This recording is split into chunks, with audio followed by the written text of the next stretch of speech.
جمعية الدعوة والإرشاد وتوعية الجاليات في العيساوية. بسم اللہ الرحمن الرحیم.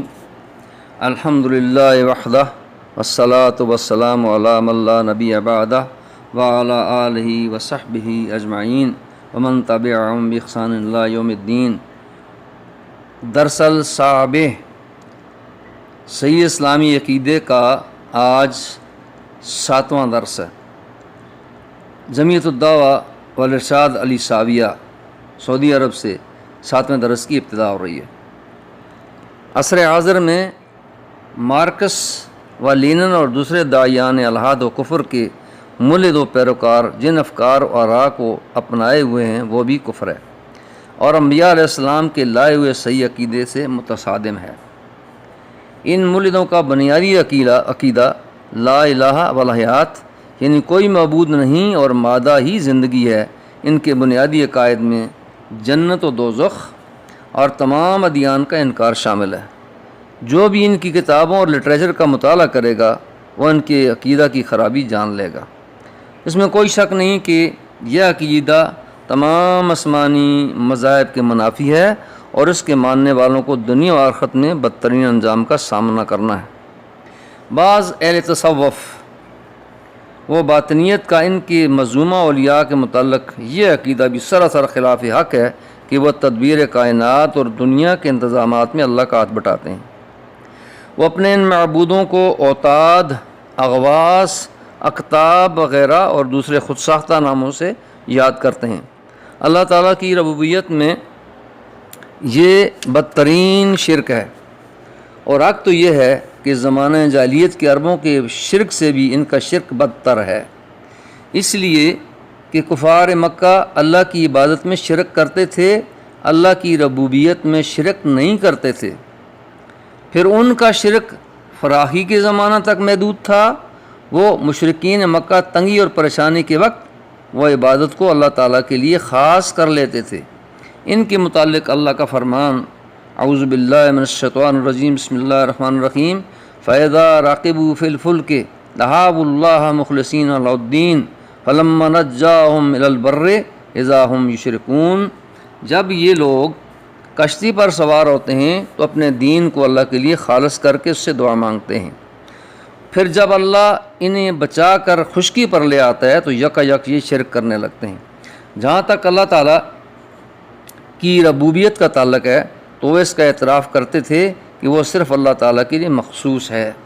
ارشاد ربانی ہے اعوذ باللہ من الشیطان الرجیم بسم اللہ الرحمن الرحیم وَلَئِن سَأَلْتَهُم مَّنْ خَلَقَهُمْ لَيَقُولُونَ اللَّهُ. اور اگر تم ان سے پوچھو کہ انہیں کس نے پیدا کیا ہے تو یہ خود کہیں گے کہ اللہ نے. ارشاد باری تعالیٰ ہے اعوذ باللہ من الشیطان الرجیم بسم اللہ الرحمن الرحیم قُلْ مَن يَرْزُقُكُم مِّنَ السَّمَاءِ وَالْأَرْضِ أَمَّن يَمْلِكُ السَّمْعَ وَالْأَبْصَارَ وَمَن يُخْرِجُ الْحَيَّ مِنَ الْمَيِّتِ وَيُخْرِجُ الْمَيِّتَ مِنَ الْحَيِّ وَمَن يُدَبِّرُ الْأَمْرَ فَسَيَقُولُونَ اللَّهُ فَقُلْ أَفَلَا تَتَّقُونَ. ان سے پوچھو کہ کون تم کو آسمان اور زمین سے رزق دیتا ہے.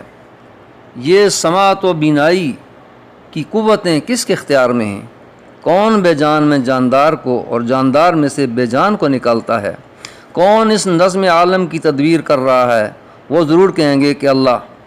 کہو پھر تم حقیقت کے خلاف چلنے سے پرہیز کیوں نہیں کرتے؟ آج کے مشرکوں نے پہلے کے مشرکوں کے مقابلے میں 2 طریقوں سے اضافہ کیا ہے. ایک تو بعض لوگوں نے اللہ تعالیٰ کی ربوبیت میں شرک کیا ہے اور دوسرا یہ کہ یہ لوگ تنگی و فراخی ہر 2 حالتوں میں شرک کرتے ہیں. ان کے ساتھ میل ملاپ رکھنے والا ہر انسان ان کی شرک سے واقف ہے.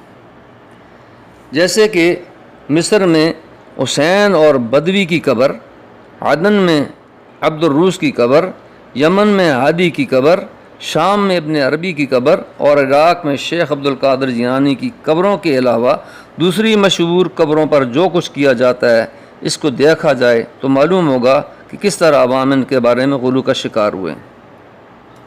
اور اللہ تعالیٰ کے حقوق میں ان قبروں کو شریک بنا لیا ہے. بہت کم لوگ ہیں جو عوام کو ان چیزوں سے روکتے ہوں اور ان کے ساتھ توحید کی حقیقت بیان کرتے ہوں، وہ توحید جس کو لے کر رسول اکرم صلی اللہ علیہ وسلم اور آپ سے پہلے کے انبیاء مبعوث ہوئے ہیں۔ انا للہ و انا الیہ راجعون۔ ہماری دعا ہے اللہ تعالیٰ ان کو سمجھ عطا فرمائے اور ان کے درمیان داعیان حق کی تعداد میں اضافہ فرمائے، آمین۔ اس کے علاوہ ارباب حل و عقد اور علماء کو اس شرک اور اس کے اسباب کے ازالے اور اس کے خلاف جدوجہد کرنے کی توفیق عنایت فرمائے۔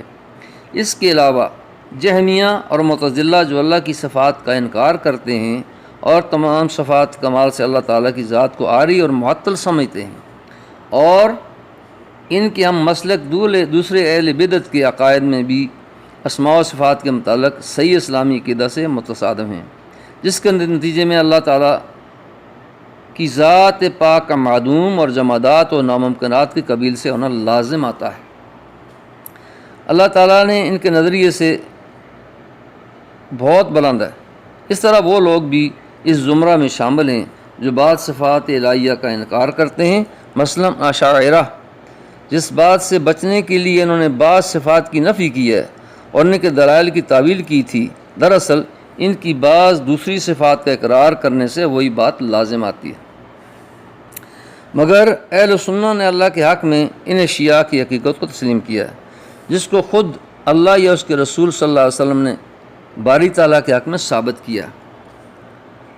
انہوں نے اللہ تعالیٰ کو مخلوق کے مشابہ ہونے سے منزہ قرار دیا ہے، جس سے اللہ تعالیٰ کی ذات پاک کے معطل ہونے کا شائبہ تک نہیں پیدا ہوتا۔ اس طرح وہ سارے دلائل کو بروئے کار لانے میں کامیاب ہوئے اور ان میں سے کسی کی تعویل یا تحریف کی ضرورت محسوس نہیں کی، اور اس تناقض سے بھی جس کا دوسرے لوگ شکار ہوئے۔ اگر انسانوں کی اصلاح ممکن ہے تو صرف قرآن و حدیث کے ذریعے، بس جو چیزیں قرآن و سنت کے خلاف ہوں ان کو ترک کیا جائے۔ سب سے عام ترین چیز جو ہر مکلف انسان پر واجب ہوتی ہے وہ اللہ کی عبادت ہے۔ فرمان باری تعالیٰ ہے، اعوذ باللہ من الشیطان الرجیم، بسم اللہ الرحمن الرحیم، ان ربکم اللہ الذی خلق السماوات والارض فی 6 ایام ثم استوى علی العرش یغشی اللیل النہار یطلبہ خصیصا والشمس والقمر والنجوم مسخرات بأمرہ الا لہ الخلق والامر تبارک اللہ رب العالمین۔ در حقیقت تمہارا رب اللہ ہی ہے، اس نے آسمانوں اور زمینوں کو 6 دنوں میں پیدا کیا، پھر اپنے عرش پر جلوہ فرما ہوا جیسا اس کی شان کے لائق ہے، جو رات کو دن پر ڈھانک دیتا ہے اور پھر دن رات کے پیچھے دوڑا چلا آتا ہے، جس نے سورج اور چاند اور تارے پیدا کیے، سب اس کے فرمان کے تابع ہیں۔ خبردار اسی کی خلق ہے اور اسی کا امر ہے، بڑا بابرکت ہے، اللہ سارے جانوں کا مالک و پروردگار ہے۔ اللہ کا فرمان ہے کہ اس نے جن اور انسانوں کو صرف اپنی عبادت کے لیے پیدا کیا۔ اس پر درس کا اختتام ہوتا ہے انشاءاللہ۔ اگلا 8واں درس جب ہوگا تو یہاں سے سٹارٹ کریں گے۔ وما علینا الا البلاغ وصلی اللہ تعالیٰ علی نبینا محمد وعلی آلہ وصحبہ اجمعین ومن تبعہم بإحسان الی یوم الدین۔